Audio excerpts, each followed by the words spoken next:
Council has replaced many 2A zonings with a restrictive Zone 9. The environmental plan is aimed at reducing Council's liability in areas where the land is steep, subject to soil erosion or flood prone. The plan was to have applied to a huge area of the coast, including Terrigal, Avoca, McMaster's and Foresters Beach. But after a vocal meeting, Council has exempted many parts of the Booty Peninsula. One Pretty Beach ratepayer says Council is against medium density housing and is unreasonably denying development opportunities. We've had a surveyor over the block and it falls within Council's policy, and Council's officers have said that steepness is not a problem on this block. There appear to be anomalies. If you look at the map of the area, place on one side of a fence is Zone 9, the other side is 2A, and to me they don't look any different. Gosford's mayor hasn't denied that Council is trying to get around the state government's push for denser settlement. We believe that there are areas where there should not be this urban consolidation, and furthermore the state government agrees with us. Residents fear the value of their land will fall when buyers think twice about buying a block with the restricted development zoning. Mayor Dirk O'Connor says residents have the right to appeal.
Police say the shooting happened in the heart of the Gosford shopping centre just after 1 o'clock this morning.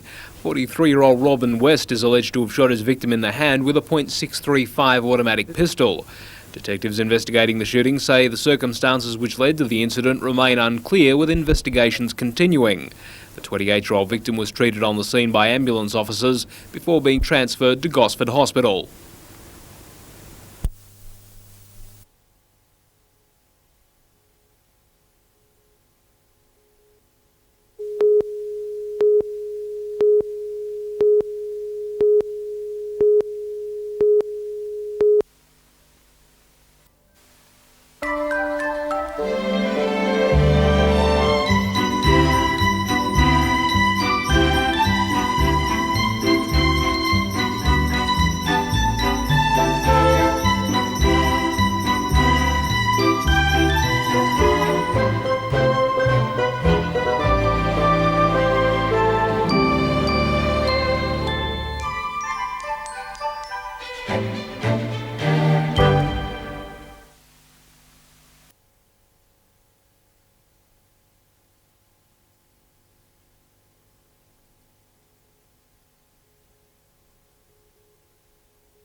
It's not known how the utility and station wagon collided in suburban Adamstown.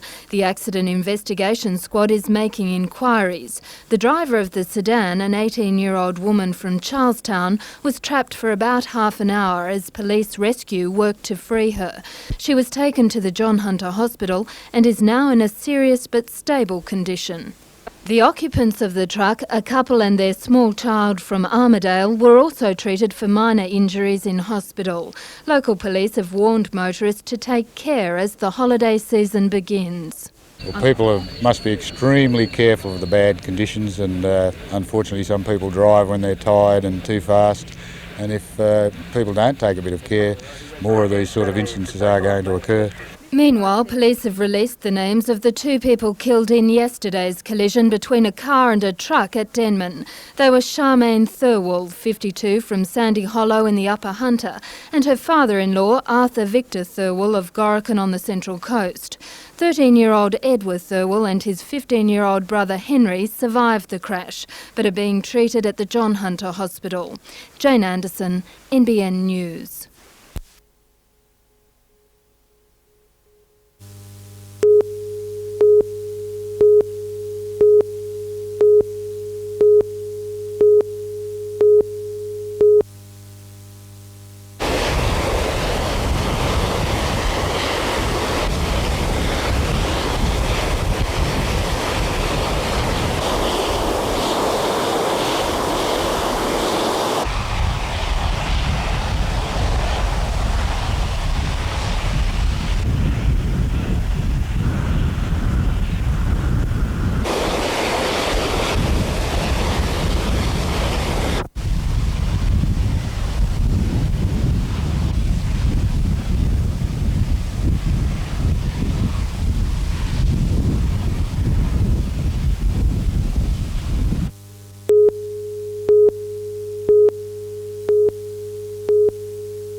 The storm first hit Mardi west of Gosford and then rolled through to the coast, blanketing a wide area with hail and torrential rain.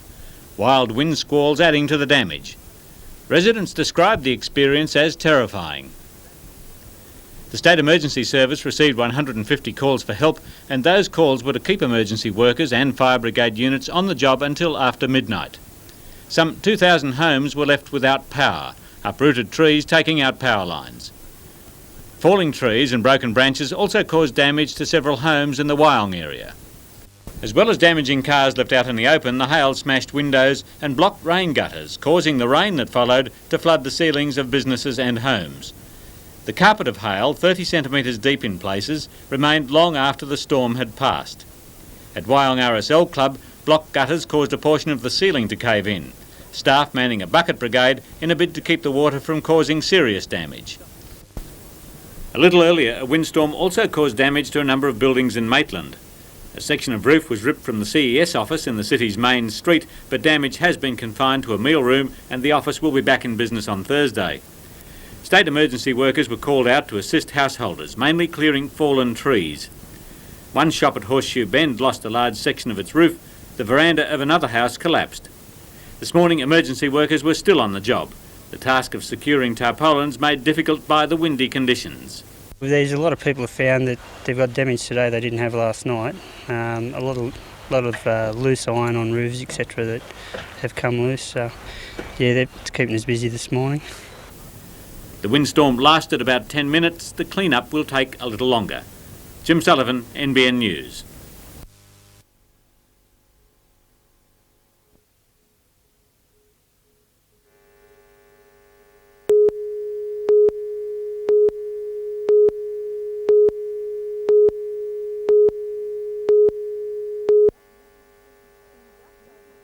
In just over 24 hours, Newcastle's foreshore will be transformed into a huge New Year's Eve party. While an admission fee will be charged to people wanting to watch the bands, the fireworks display is being staged for everyone.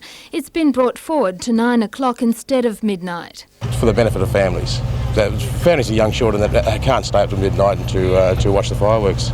Police are urging New Year's Eve revellers not to get carried away during the celebrations. I'd like to say to people is go out and enjoy yourselves, but do it within the parameters of the law. There'll be an increased presence of police in known trouble spots and on the roads. The statistics show people are heeding the warning not to drink and drive. Of the 5,000 people randomly breath tested in the Newcastle region since Christmas Eve, only 7 have been charged with being over the limit. Speeding, though, is still a problem. Further north, concerns have been raised about crowd control on New Year's Eve in the popular holiday township of Nelson Bay. Obviously, the local police can't handle the influx of tourists. However, Inspector Jenner from Maitland says there will be additional police in the area. Jane Anderson, NBN News.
There was no fuss as the band rocked up in separate cars for a pre-show rehearsal. Michael Hutchins arrived with supermodel girlfriend Helena Christensen. It's the first show after a bit of Christmas off, New Year's Eve. New bride Denny Hines travelled with the rest of the band and husband Kirk. Only a few hardcore fans were waiting to catch a glimpse of the rock world's superstars. There's In Excess and then Daylight and then The Doors and then Daylight and then U2 and the rest. The extremes we go to, sleeping outside for nights and nights to get front row seats. So it's going to be fun doing sort of bigger places again in Australia, and we're looking forward to it. A few surprises and that. Yeah? Yeah, or just, you know, some extra musicians and stuff, just trying to make it a bit different than last time. Newcastle is the first venue on their 7-concert Australian tour. Before returning home, the group toured America, playing in unusual venues including aircraft hangars and warehouses to promote the Full Moon Dirty Hearts album. But band members assure fans they haven't forgotten to include a few tracks from the early days of their 16-year career. 10 albums to their credit and millions of fans across the world, In Excess won't be quitting while they're still riding the wave of success. The rest of Asia is the next target for their global conquest in February, followed by South America. We still enjoy playing music together. We still, you know, feel we're treading new ground all the time. I think as long as we keep doing that, we'll keep going.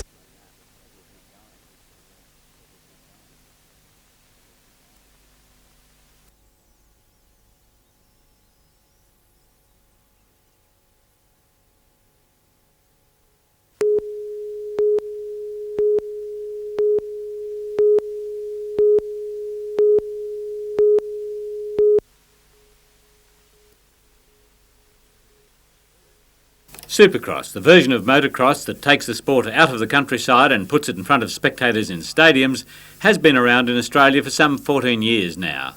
And every season it seems the bikes just fly higher and higher over the man-made jumps. Big improvements to suspension, keeping riders in touch with their machines most of the time. After a first-round win in Victoria, Sydney's Kim Ashkenazi, nicknamed of course Kamikaze, checked out the Newcastle Motordrome course, keen on another victory. Sure, I want to try and get as good a break at the start of the season as I can and win as many races before we go indoors. While the record field of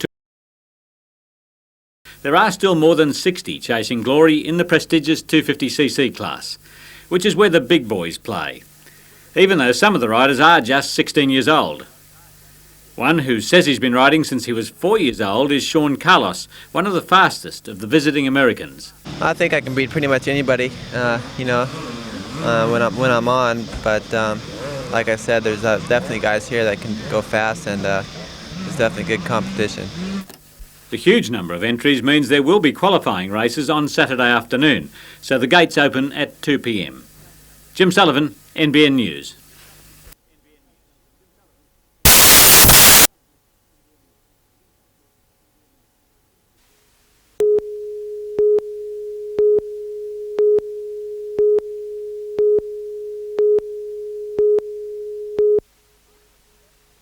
Fire swept down a hill towards John and Clements Tulloch's home last Friday afternoon. When the fire started to come across the road, and it was entering the front gate, and I said to Pam, right, it's time to go. The family had done all they could to protect the house from fire. Volunteers battled the blaze and miraculously the house was saved. From the angle that we were at, we thought we had lost the house, and of course we had no idea where the men were because there was just so much flame.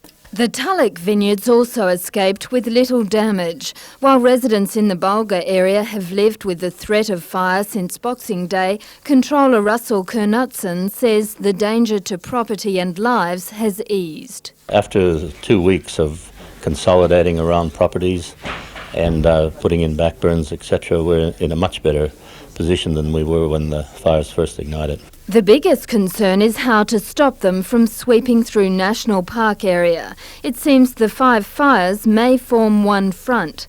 Controlled burning is taking place each evening. People are being warned about widowmakers, the blackened trees that fall after the fires have passed. Jane Anderson, NBN News.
It's become a familiar sight in city streets, bundles of papers and bottles ready to be collected for recycling.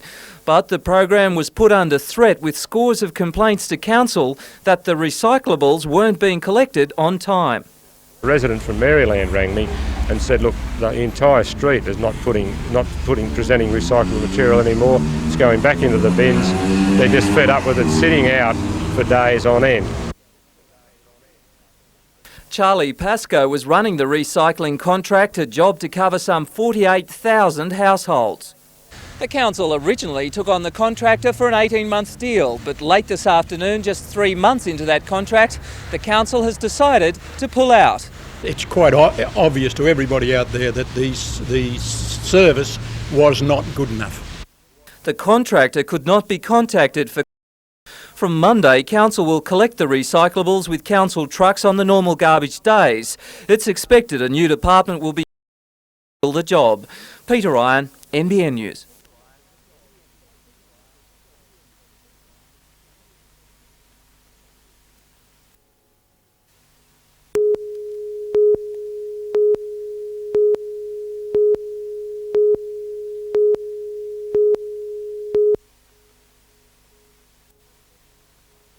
Eleven young cyclists from the Hunter and the Central Coast are riding on this course to give them a winner's. You've got to get that little extra edge, you know, all the stretching and the weight training and your nutrition, it all adds up. They'll cover not just the physical aspects of cycling but also the psychology. 20 experts will be giving advice. We're here to try and develop the local youngsters in the region to fulfil some of their goals and get them to state and national level and possibly onto the Olympics. The Hunter Academy of Sport camp runs till Monday.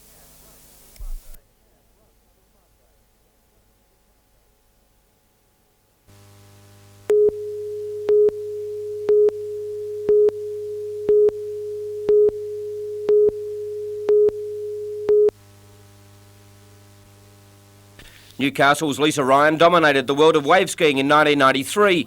She successfully defended her state and Australian titles and travelled to South Africa to compete for the ultimate prize, a world crown.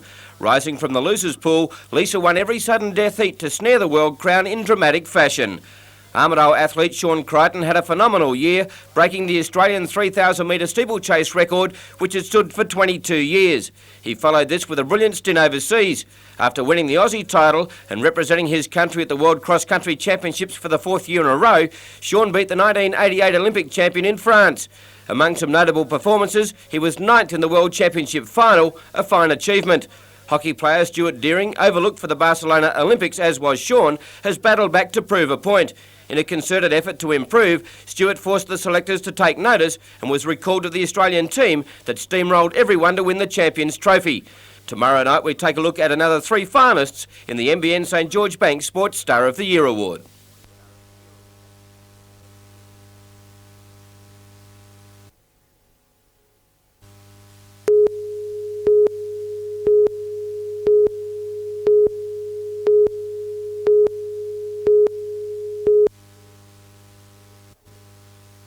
Nathan Thomas is another of the new breed of water polo players from Tamworth. Like Craig Miller, Nathan was also a member of the highly successful Australian men's water polo team that won a bronze medal at the World Championships. This effort is recognised as the greatest result ever achieved by a men's water polo team in any competition. Jason Stoltenberg has come back from a serious shoulder injury to steadily climb the world tennis rankings, breaking into the top 50 for the first time. With victories over Jim Courier and many other big names, Stoltenberg attracted the attention of Davis Cup selectors. He was instrumental in the Australians making the final and then was superb in that match against the Germans. The winner of this year's NBN St George Bank Sports Star of the Year Award will be announced during a live telecast on January 22nd.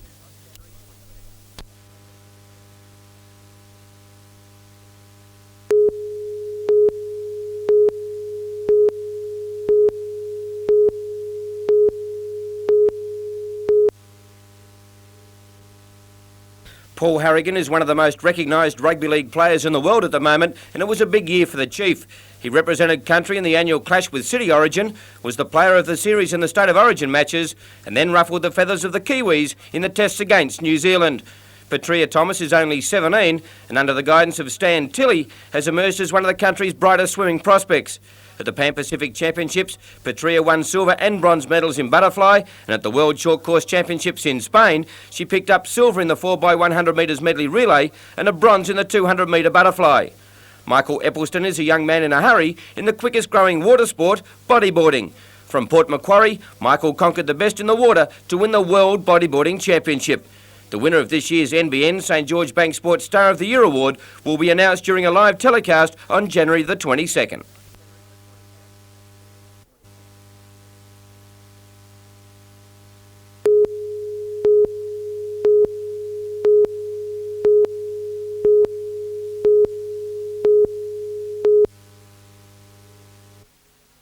Japan's demand for Australian coal is expected to fall because of the country's predicted slump in steelmaking, according to officials from Kawasaki and Kobe steel companies. 60% of the Hunter's coal is exported to Japan. However, only 15% is used in steelmaking. We expect the impact to be relatively small on the Hunter. Most affected will be Canada, the United States and Queensland, according to Philip Hughes from Port Waratah Coal Services. Those areas supply a much larger percentage of their coal to Japan for steelmaking. It appears that there has been a downturn in Japanese steel production, principally due to the downturn in the Japanese economy. Meanwhile, Mr Hughes says the Hunter has experienced a growth in coal exports to other steel-producing countries in Asia, such as Korea and Taiwan. Jane Anderson, NBN News.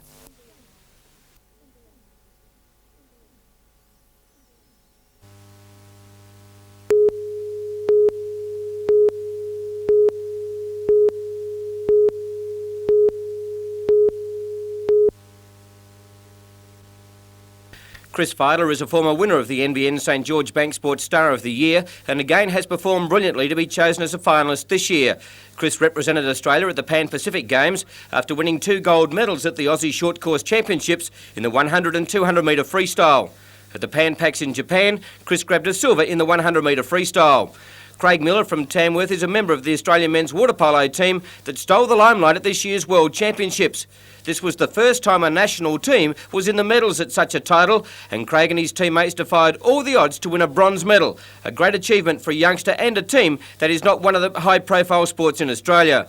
Tomorrow we take a look at the two remaining finalists in this year's NBN St George Bank Sports Star of the Year Award, which will be telecast live on January the 22nd.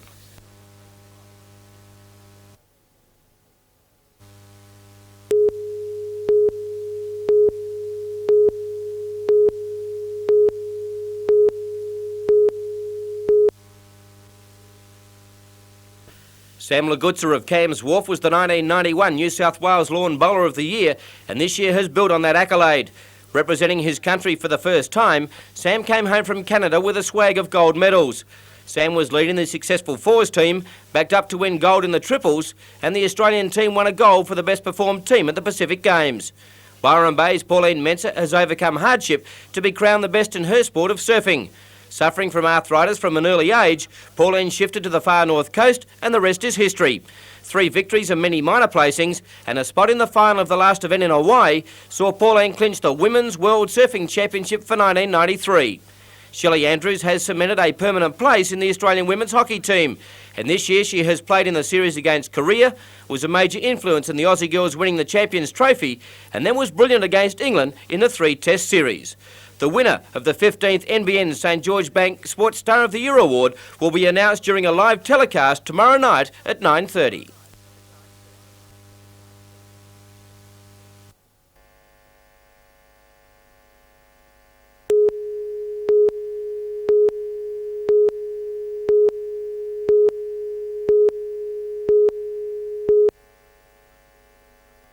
In full training gear, they make one of the funniest sights you might ever see amongst the shopping trolleys or an empty racetrack. But for the Australian 4-man bobsled team, it's deadly serious. With the lack of ice tracks in Australia, they have to rely on perfecting their teamwork on the bitumen. A regime that made their competitors originally laugh, but sit up and take notice when the Aussies finished 8th at the World Championships. To get the results that we're getting off the style of training that we're doing in the car parks and so forth, I think people have a new respect for us. Most athletes go to the Games with unrealistic dreams of medals. The Australian team, though, are approaching Lillehammer with very level heads. Considering our best result ever in history is 8th, which we've just had, a result in the top 10 would be unbelievable, and a result in the top 20 would still be very credible. With the Australian team spread over 4 different states, physical fitness has been left to each of them. Newcastle's Glenn Carroll has taken 5 months unpaid leave from his job so he can keep up the gym work. My last session was yesterday, where I was very happy with the weights I was lifting. My strength is far above what it has been in the past, and my speed is now upwards of my best. So I'm very excited to get it back on the ice again. Newcastle's Roger White will also compete at Lillehammer in the luge. NBN's coverage of the Games begins on February 13. Darren Curtis, NBN News.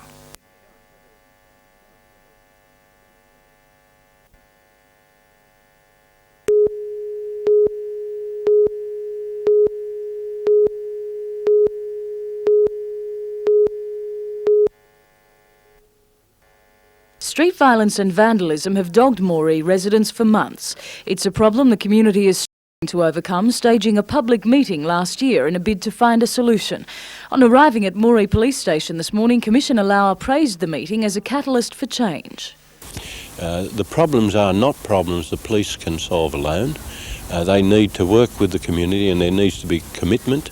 And I think a recognising of that the responsibility rests with the whole community, not just with the police. Even so, Mr Lauer today promised an ongoing review of police operations. And we've reviewed today the police work here with the District Commander and the Patrol Commander, and we'll continue to do that. The Commissioner believes a number of initiatives may ease the crime rate, including a new program for young offenders, possibly based in the Warrumbungles near Coonabarabran. The District Commander is sending some officers to South Australia to look at a wilderness program for young offenders. We understand it's been quite successful there in that many of those that undertook the program did not reoffend again. The Commissioner's other proposals include town planning changes to lower the crime risk in areas like Morey's Wilga Place and volunteer policing. We're interested in introducing voluntary policing here, which involves the community again in policing and opens up our establishment to them. We also have a person that we've recently sent to Canada for some time, coming in to talk to local government and community about how we can best design out crime